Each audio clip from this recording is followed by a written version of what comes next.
Le magazine littéraire Épilogue est une présentation de la Librairie du Quartier. Merci à ce précieux partenaire et à leur équipe de libraires. Vos prochaines lectures vous attendent au 1120 Avenue Cartier. Geneviève Bossy, Salut. tu as mis la barre très haute en introduction Oui. de l'émission. Tu as Oui. dit, si on n'a qu'à lire qu'un seul roman cette année, ce sera celui de Télisson Aurélien. C'était ça ou mourir. Ça vient de paraître aux éditions du Boréal. Ouais.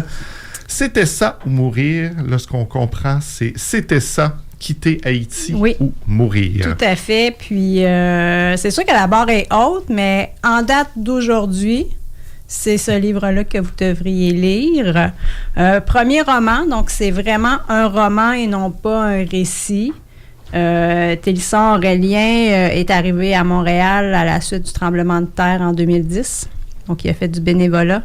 Il a rencontré beaucoup d'immigrants et c'est des fragments d'histoire de ces gens-là qu'il a réunis pour créer l'histoire du personnage. Donc, Jonas d'Orléans, prof d'histoire-géographie, qui se lève un matin et ben, c'est les bruits des balles, c'est les incendies dans son quartier. Et là, il dit, ben, il faut que je parte. Faut que je parte. Et donc, c'est inspiré de toutes ces rencontres-là, c'est de donner une voix à ces gens-là qui ont tout quitté pour trouver un semblant de vie normale, parce que c'est pas parce que tu arrives dans un nouveau pays que ta vie devient tout de suite normale. devient facile. Oh que non. Il y avait un article là, d'ailleurs là, dans Le Soleil ce matin, puis oui, c'est collé à l'actualité, mais c'est collé à l'actualité par rapport à l'histoire et non pas... C'est que les thèmes sont parallèles parce que c'est très ancré dans la réalité, mais c'est pas une critique, c'est pas un ouvrage pour dénoncer. Il faut vraiment le voir comme une histoire. Et bien, l'histoire que Télisson Aurélien raconte, ben, elle n'est pas unique. Fait que c'est ce qu'il disait dans l'article. Puis... donc, on parle, oui, l'actualité, parce qu'il est question du nombre d'immigrants, hein, c'est un sujet... Ben, le sujet de l'immigration revient sans cesse dans l'actualité. Trump qui n'arrête pas de parler aussi du traitement qu'il réserve aux Haïtiens. Tu as parlé du tremblement de terre aussi, je veux dire, ça a été... il est question aussi du regard des autres. Hein? On dérange, qu'est-ce que tu fais là? Donc, il est question aussi de tourisme, hein, les tout inclus. L'envers des tout inclus, donc il y en est un peu question dans ce livre-là. C'est l'histoire de Jonas d'Orléans, donc prof d'histoire, qui quitte sa résidence avec un seul sac de plastique. Parce qu'il n'a pas le choix. Il n'a pas le choix, et avec quelques items, une photo de sa mère, un slip propre, un carnet de notes et un recueil de poésie. C'est tout. Et ça amorce la fuite. Et tout au long du roman, il rencontre des gens qui vivent la même situation que lui. Et une des facettes que j'ai beaucoup aimées dans le roman, c'est que c'est très facile d'imaginer les scènes. Puis, ces rencontres-là, souvent, il y a 1 ou 2 mots seulement qui sont échangés. Tout passe par la situation dans laquelle ces gens-là sont. C'est la même. Et il y a plein de phrases, là, comme tu disais tantôt, là, il y a plein de post-it. Il y a une phrase qui m'a qui m'a frappée, c'est le personnage est assis à côté d'un vieil homme, puis le vieil homme lui donne un morceau de pain. Il dit, c'est pas grand-chose, mais c'est pas rien. Donc, il y a tout cet esprit-là de solidarité, on vit la même situation. Il y a beaucoup, beaucoup d'émotions aussi dans ce livre-là. La honte, la peur. Il y a beaucoup de mécanismes de défense qui se développent parce que c'était ça ou mourir. J'ai plus rien, mais si j'arrête de marcher, on est dans la jungle. Je vais me faire bouffer par les insectes. Si je reste assis, ben je vais mourir là. Fait que c'est quand même dense comme émotion, mais c'est tellement bien écrit que c'est pas lourd.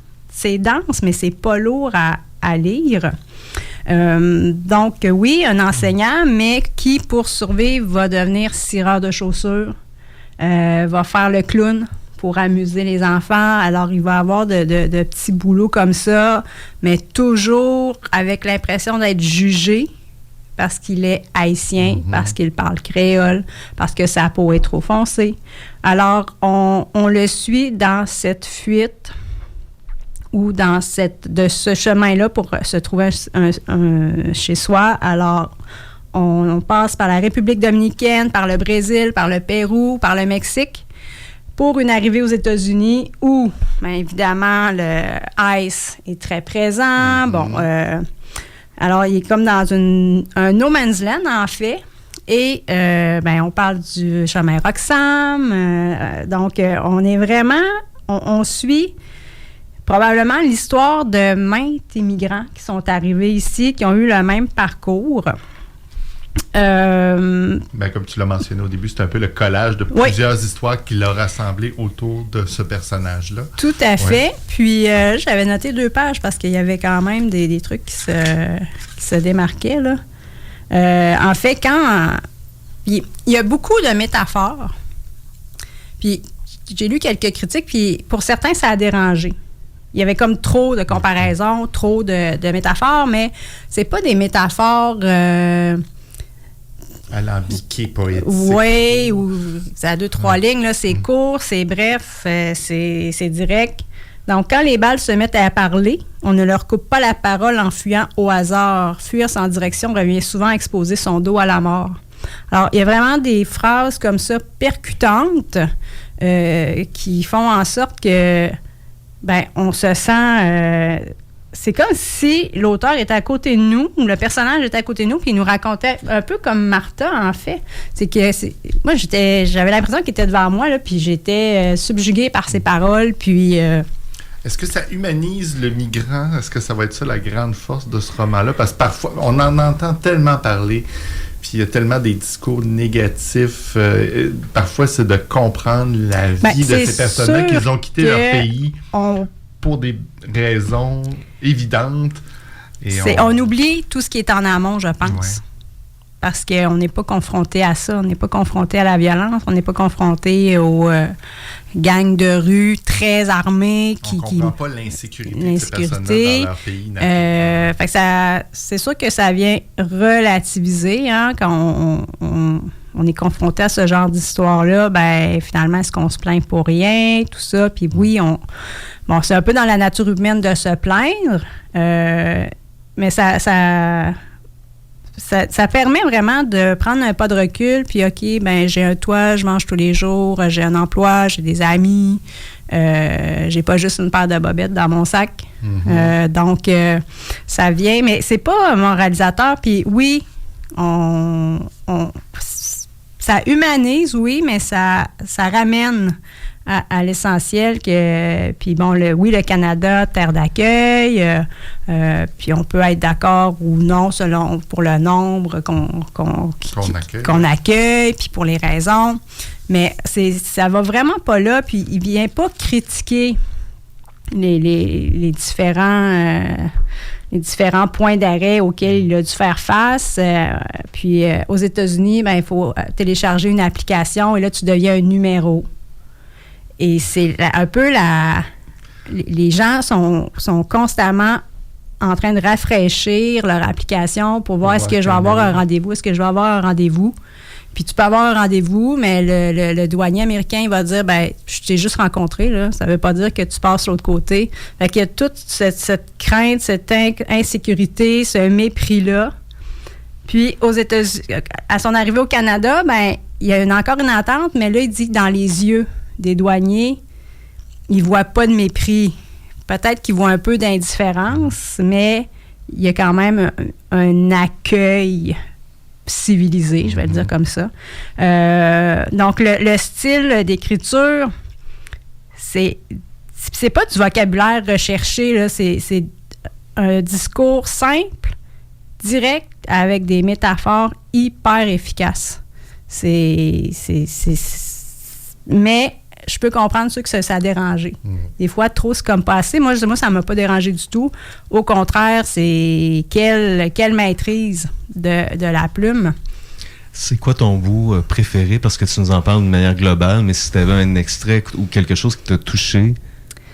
En particulier, c'est sûr qu'on est plus près des États-Unis. Donc, d'avoir le point de vue de ce qui... Oui, on voit des trucs aux nouvelles, puis les agents de ICE qui arrivent dans des villes, puis on voit les images. Puis des fois, c'est un peu montré de façon sensationnaliste, parfois. Là, c'est de l'intérieur, puis en peu de mots, on comprend l'horreur de ces camps-là, en fait, qui sont grillagés, tu t'assois là, t'as rien, on leur parle en disant « tu viens de là, c'est la merde, ce pays-là fait que c'est la dignité. Fait que oui, on est près des États-Unis, puis on sait que les gens sont pas bien traités, mais moi, ça a ajouté une couche. Fait que ce bout-là, juste avant, je vais dire la terre promise, là, mais le Canada, reste que c'est un pays froid, comme il dit, mais c'est comme le No Man's Land avant l'étape finale. Fait que moi, c'est peut-être mon bout préféré. Mais là, sa traversée de la jungle au Brésil, c'est aussi quelque chose. Ils sont partis un groupe de 43, puis au fil des kilomètres... il en restait plus 43. Il y en a qui abandonnent. Ça a une grande valeur de témoignage. Oui, vraiment. C'est... tout est réussi. On comprend pourquoi ça soulève beaucoup d'enthousiasme, ce roman-là. Je sens que ça va finir en film aussi. Peut-être. C'était ça ou mourir. Tilesson Aurélien, ça vient de paraître chez Boréal. Vous risquez d'en entendre beaucoup parler. C'est le roman de l'année, selon Geneviève Bossé déjà. On vous l'annonce. Donc, merci beaucoup, Geneviève. Ça donne vraiment le goût de le lire. On va aller en musique et on vous revient tout de suite.